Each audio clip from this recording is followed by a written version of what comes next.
শিক্ষাই হচ্ছে জাতির মেরুদণ্ড।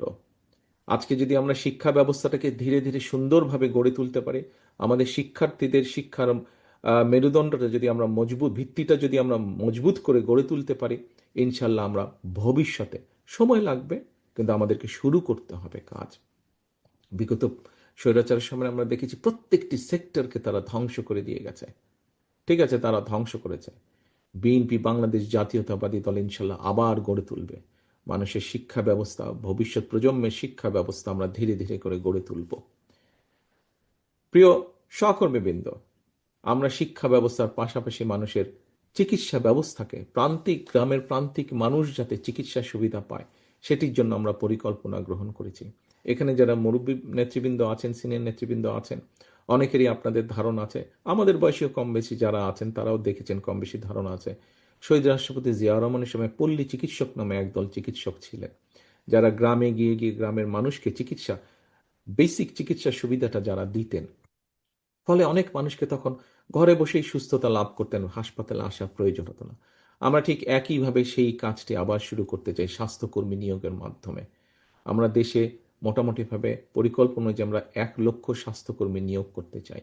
এই স্বাস্থ্যকর্মী নিয়োগ করে একদিকে যেরকম কর্মসংস্থান হবে, আবার একইভাবে আমরা নারীদের কর্মসংস্থানের ব্যবস্থা করতে চাই। 1,00,000-এর মধ্যে অন্তত 80-85% আমরা নারী স্বাস্থ্যকর্মী নিয়োগ করতে চাই।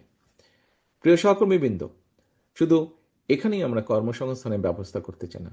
আজকে আমাদের যেই অনুষ্ঠানটি, যেই কারণে আমরা এখানে সকলে একত্রিত হয়েছি, যে এই যে ডিজিটাল স্মৃতিস্তম্ভ, এই প্ল্যাটফর্মটিকে ব্যবহার করে যেমন অনেক মানুষ উপকৃত হবেন, ঠিক একইভাবে আমরা আগামী দিনে ইনশাল্লাহ দেশে যুব সমাজের জন্য আমরা যাতে তারা দেশের ভেতরে হোক, দেশের বাইরে হোক, কর্মসংস্থানের ব্যবস্থা করতে পারে, তার জন্য আমরা বিভিন্ন পদক্ষেপ গ্রহণ করব ইনশাল্লাহ।